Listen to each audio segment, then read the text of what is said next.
You are meeting in special session tomorrow, and it's all your fault. Robert Shadowin, a Republican, a rhino, I guess, he's saying that the reason for this budget crisis, the reason we need this special session is because you, the fiscal conservatives in the House, failed to budge off your untenable position.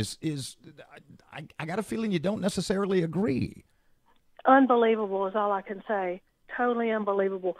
When will it ever end? When will we stop just extracting as much tax dollars from our population that's shrinking that pays taxes? I think only 36% now. When will we ever stop and really fix a broken system that we have? And we don't need a constitutional convention to even do that in a lot of areas. So it's unbelievable to me. Dodie, let me ask you this. Jay Darden was on with us earlier this hour, and I said, 2 years ago, lawmakers came to us and said these are going to be temporary taxes. We're going to restructure things, fix the tax base, and then these taxes will go off the books. And I said, why hasn't that happened? And he said, you'll have to ask lawmakers. So I'm asking you, two years later, why hasn't this been done? Who's the problem? Oh my goodness, lawmakers. Well, we feel that, like the Department of Health, I think I've talked to you before about it. Their service delivery model has not been updated since it was implemented in the 1930s. And we get more tax dollars than any other state in the nation. A $13+ billion a year budget. We spend about $50 million a month, and we have the worst outcome in the nation. And so if the governor would give the directive to his secretary, because we can't do that.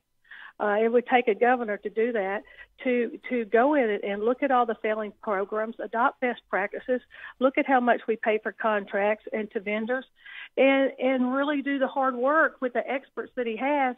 And I assure you, I was told by Dr. Laura Bracken, who retired from the Department of Health recently, that we would not save a billion, but billions, and serve everybody effectively and efficiently. And so there's a lot of things that we can do, because I cannot ask a taxpayer to give me one more dollar to throw at their failing systems, failing, programs. Why would we do that? When Mr. J was up here last week for the healthcare confab, the town hall meeting, oh yeah, he mentioned out loud, and Erin just came out of her chair when he said that the budget, the general fund budget, was, what was it, $9.6 billion. Yeah, he actually used that figure, Dodie. Which was the largest number that we had heard. And I keep track of that. We asked him about. You're awesome. We asked him about that, and he said, "Well, yeah, the cost of things is increasing. The cost of government is increasing." And I had said earlier this morning, I said, so basically, when it comes down to the cost of state government is increasing, which means my costs, my life is increasing too.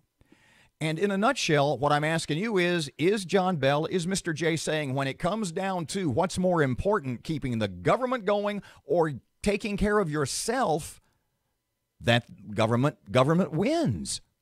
It always does, as long as we allow it to. On Ways and Means, the best thing we can do with the tax-spend governor is kill bills that will affect the middle class, and to raise taxes and fees. And we've been successful. Now, first special session, I didn't vote for it, but a few things were voted out to allow the body to vote on, and the body killed it.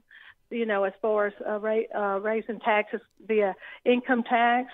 So I just don't know where it'll end. And we would love to go in there and restructure the Department of Health, but it takes the governor to give that directive. So what's going to happen? What's going to come out of this special session if you are as steadfast as I would assume I think of you, Raymond Cruz, and Alan Seabaugh as sort of the backbone of no, and I mean that in a really good way.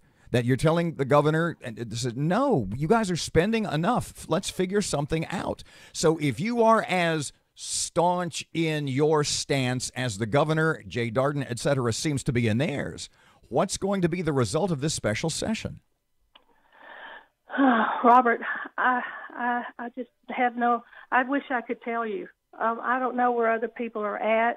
I pray that we hold the line, and because we could take the Department of Health budget, we could prioritize it.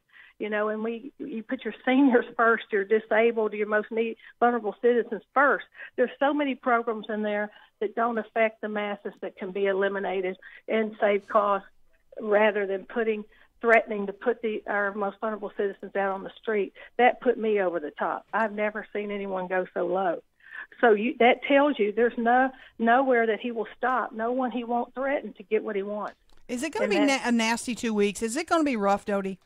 It's going to be rough. I'll be in Ways and Means, nonstop. Huh. And I'm blessed to be there to fight for the people, because they're going to try to go after every piece of low-hanging fruit they can. And most of the time, those are like the hunting week, tax-free weekend, or the weekend where people can go buy school clothes and school supplies without paying state taxes. They'll want to get rid of things like that first. You guys passed your budget that passed. The governor vetoed it.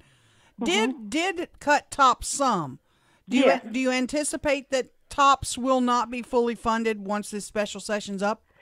It just depends what people are willing to do. We would love for TOPS to be fully funded, but like my district says, they don't want to pay more taxes for that to do that, and I don't blame them. But I pray that we're able to fully fund it. If it's through just keeping these 4 cents pennies clean, that means from certain business exemptions. But at the same time, if you raise taxes on business, then it comes on down to the consumer. So it's complicated, but, we'll look at everything. We're going to the freshmen are going to meet tomorrow afternoon after we open session, and see where everybody's head's at there, and then just look and see what we're going to be facing. But it looks like every tax credit and exemption is on the table.